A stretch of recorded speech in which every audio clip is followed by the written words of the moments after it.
The Federal Reserve held off on raising interest rates for many years as they waited for an economic recovery. Today, in 2017, we are still waiting for that recovery. Despite the Fed suggesting there are countless problems, they have raised rates a few times.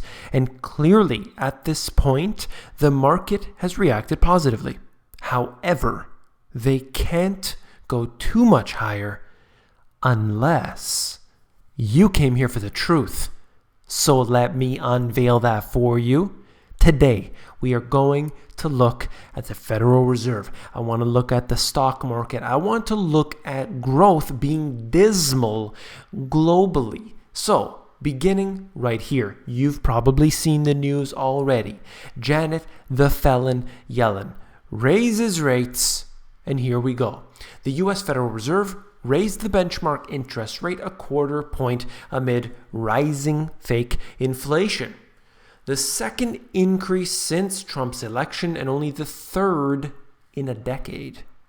So that's one point I wanted to make here, was that they've raised rates now a few times, but if you look at it over the last decade, it's very minimal. Okay, that's what's important to note. And also the fact that it has been so minimal. I mean, when you're talking of right here 0.5 to 1%, it's still historically low, and it's also falling in line with many of other countries being around that same range, give or take. Janet Yellen said policymakers had not yet discussed how the new president's policies might impact the economy and the pace of future rate hikes, nor should it give any indication the central bank may raise rates more quickly. And that's what we have to see as time goes on. I believe the inflation rates that we are seeing, they're saying that the rising inflation, okay? This is true when you look at energy prices, when you look at food prices, but the rate at which they look at is completely fake. Look at how they calculate inflation when they get rid of the most important things that you and I spend on every day, and then they try to calculate inflation. To me, it's just a fake number. It doesn't even make sense. If you're going to extract food and energy from your inflation because you say it's too erratic, too volatile, then what's the point? Why even calculate it? Instead of giving a monthly figure, give a daily figure, give a weekly figure, something like this if you think that's too much. It's silly. Anyway, we know why they're doing this. It's pretty obvious. So here they are raising rates again, saying that simultaneously, right here, the labor market continued to strengthen. Okay, how many times have I seen that over the years? The labor market is continuing to expand. The labor market is doing well. Jobs numbers are coming in. I mean, we've seen this taking place since 2009. And we know the truth that that isn't the case. I mean, when you're going to manipulate the jobs numbers in the way that you keep hiring temporary work, or a lot of people had lost their job recently and then suddenly another sector has hired and they count that as jobs gained. I mean, it's extraordinary the way they do this. Economic activity has continued to expand at a moderate pace. I would have to disagree with that as well. So that's the reason that they've raised rates according to them. I believe it's already set. And just one more note here before I give my opinion. GDP tracking is Yellen was confronted by a reporter here. GDP tracking is very low. Measures of labor compensation are not threatening to boost inflation anytime fast. The consumer is not picking up very much. Fiscal policy. We don't know what's going to happen with Trump, and yet you raise rates now? So what is the motivation? The economy is so far from your forecast in terms of GDP. Why does the Fed have to move now? What does this signal then about the rest of the year? And this is exactly what I'm talking about. The reason that they're doing this, if they go to a certain number, I mean, if they're going to get in the range of, let's say, 3%, maybe 4, I have to figure, and this is assuming all the indicators we're seeing are the same, that they are in fact intentionally trying to cause a collapse. That is the only possibility. Even the biz, the central bank of central banks, said that if Canada raises its rates 250 basis points, that they are going to crash the system. So you're looking at what would be currently 3%. And I would say the same for the US. There's no way they'll be able to withstand 3% interest rates because so many people would start to lose their homes, and everyone using this maximum amount of leverage, which works just fine when interest rates are historically low. But as it moves on, you have a very big problem. But it won't rear its ugly head today or tomorrow. As the refinancing occurs, then you have a very big problem. But what about all of those special type of mortgages and loans known as ARM, or adjustable rate mortgages, or variable rate mortgages that are affected by the market? And everything that begins to change, all of a sudden, people are going to be very, very screwed. So let's keep our eyes on that, because I do believe that is the primary indicator of this global economic collapse. Let's move on really quickly here. Real average weekly earnings growth, year over year changes, okay? A decline, all right? Now you would say perhaps that is a good thing. Some would say you want to see rising gradually, year over year growth. You want to see a slow and steady pace of growth, not extremely fast growth in, things are changing too rapidly. No. You want to see slow and gradual improvements and have that happen over the years. And then you would have perhaps a downturn, and it's gentle, and then things start to grow again. That's how it should be, but that's not how it is because of the intervention in the markets. All right, so we're currently here in the negatives, and once again, this is heading back into territory of 2011. Not a good sign for what's going to happen. You don't want these earnings to suffer at this time, even though they've printed so much money, even though there's all this stimulus that's still there, still being offered. It's not going to matter. Now, the Feds hit the debt limit. Whoa! What a surprise. The debt limit? Emperor Obama, had said raising the debt ceiling does not increase the debt. Now, while technically he's right, raising the debt ceiling will raise the debt. That's the way it is. It doesn't directly raise the debt, but it will raise the debt. And that's just the way it is. They make these laws, regulations, put them in place that says, we don't actually necessarily have a debt limit, but, let's just pretend there is one. Feds hit the debt limit again. Debt now exceeds the limit set in 2008 by a whopping $8.5 trillion. I won't get into the article. All I want to say is that they're just going to continue to expand the debt. Every government put in place, all they do is expand further and further and further. And, you hope that the sectors which are actually relevant and matter and more beneficial, the money flows that way at least.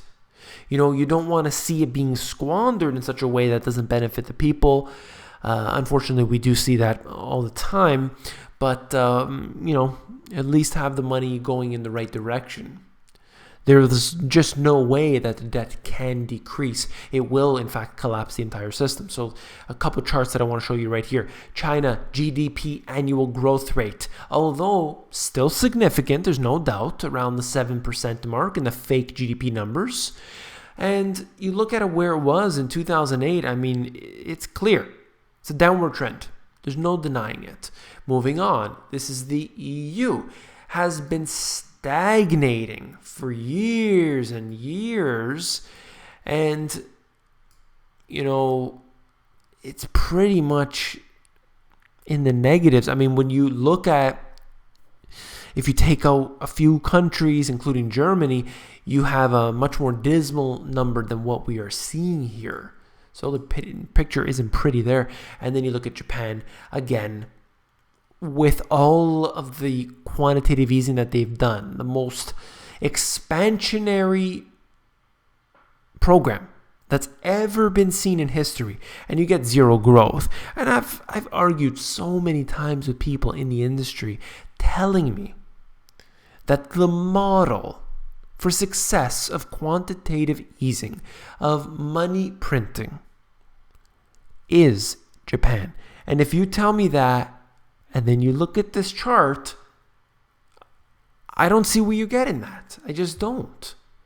India's GDP annual growth rate, again, while it is definitely much higher than a lot of the developed countries, look at where it's been. I mean, it's stagnating. It isn't able to grow at the rate that it had previously. And in truth, I think this is good. You don't want to have such high growth rates. I don't like to see anything moving fast. It always scares me. It always frightens me. I like to see slow and steady increases, more adopters come in, you get more support, new industries, more jobs develop, instead of like the dot-com boom, for example, where you had this fictionary tale supported by nothing. And of course, we saw what happened. So I hope you understand where I'm getting with that. This, I don't know if you can see it. The font isn't so good here. We are looking at the adjusted monetary base right here, the M2 stock, that's the red line, and then the blue line is all sectors, debt, securities, and loans, liabilities. All right. So we know the M2 money stock has been expanding. And when you look at just that chart, it's pretty drastic. I mean, it's clear. It's been expanding constantly. More money being pushed into the system through all sectors, okay? And you look at quantitative easing, you look at the stimulus packages that have been going on, you see debts expanding in every sort of way, you see deficits are getting worse. Everything's just getting worse. Everything's expanding. And then you look at the debt, securities, and loans, and it's so drastic, and they're separating. That's what's important to note.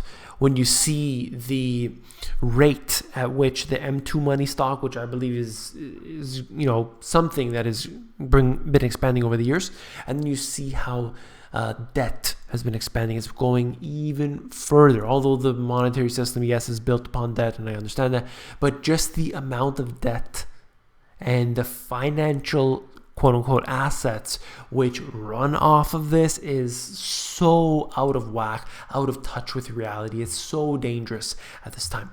And then we have this right here. Apartments and rents in cities such as New York and San Francisco will need to fall as much as 15% for a glut of high-end developments to be absorbed. According to the billionaire real estate investor, this individual saying that we're anticipating incomes that didn't exist in the market right now. So the market has to come down to be priced according to what people can afford. And that there is a very big problem. And he's saying 15%, I think a lot more than that. And they said that there needs to be some affordable products in the market. There's nothing affordable in New York, San Francisco. You even go to other areas like Toronto, which haven't been so extreme as San Francisco and New York, or Manhattan, New York anyway. But you see this, and it's really bad. I mean, you have to go way out of the city, and even the suburbs going for over $1 million. Suburbs going for $1 million, where you have to get to the downtown core, let's say, would take you an hour or so drive. I mean, you're talking out into the suburbs, and they're unaffordable. For most people, they're unaffordable. So they live in shoeboxes, you cramp everybody in, give them into the mass transit system and the clogging and the fact that people have to be, You see where I'm getting here. It's not affordable. 15% isn't enough, and the real estate housing bubble continues to expand. And then right here, a little bit of deliciousness. This is all doom and gloom. So let's have a little bit of some tasty treats. All right, let's dig in. Startup serves up chicken produced from cells in a lab. Quote, clean meat. Developers say it avoids towering costs of feeding and catering or caring for the livestock. And Tyson Foods takes note. All right. So what we're talking about here is laboratory grown meat. And this right here is apparently the future. Now, for those people who they think this is fine, I think that you should be able to choose that you can eat this type of meat, laboratory grown meat. You should be able to make that choice. There should be the development of that if they want to do that. Number one, I think it should be labeled as such.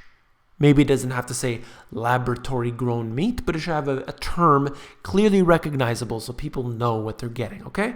And I also do believe that there should be a choice. This shouldn't be like the only thing where they mandate, okay, this is the way it has to be from now on.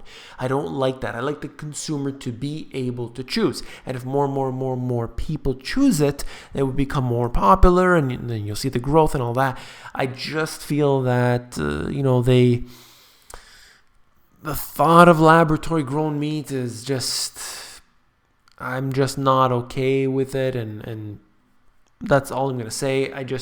What I worried about is this turning into the whole genetically modified food thing where you have lack of testing, you have a very big problem on our hands, and I just see it to be a lot like, with no labeling laws and everything else. So that's what concerns me. So dig in and munch on a little bit of this. If you found this video informative, please give me a thumbs up. When you give me a thumbs up, remember that this pushes the videos higher up into the YouTube search rankings. That helps me out a lot and lets other YouTubers out there know that this is good information.